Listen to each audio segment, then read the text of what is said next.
également à Salaberry de Valleyfield, où l'industrie de la fourrure a pris énormément d'ampleur avec les années, car il semblerait qu'il y a eu beaucoup de familles ici même dans la ville qui ont développé cette expertise-là.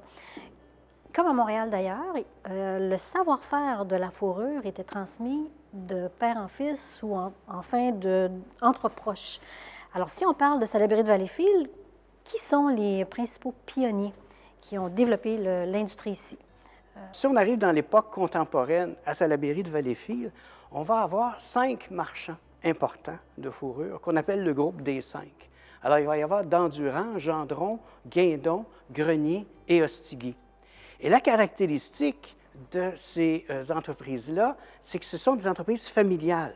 Alors, c'est le mari qui travaille avec la femme, c'est les enfants, souvent les fils, qui sont obligés, dans certains cas, de reprendre l'entreprise familiale. Ce sont des employés qui deviennent des membres de la famille. Alors, c'est toujours la famille qui orbite autour de ces entreprises. Et d'ailleurs, c'est des noms de famille qui sont les marques de commerce de tous ces entrepreneurs-là.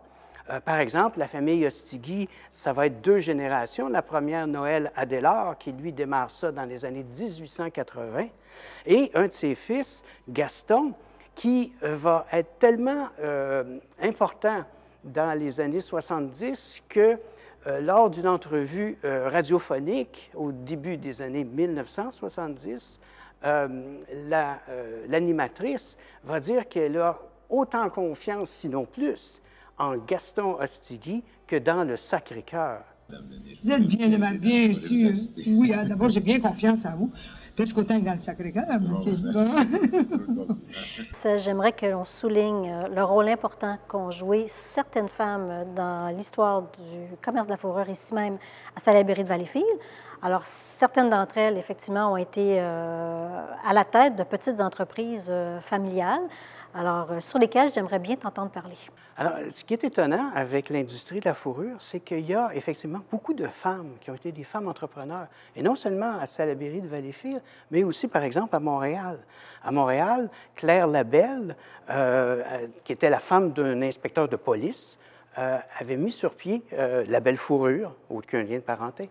Même chose du côté d'une dame qui s'appelait Claire Laflamme, dont les enfants ont littéralement essaimé aux 4 coins du Québec pour développer la fourrure.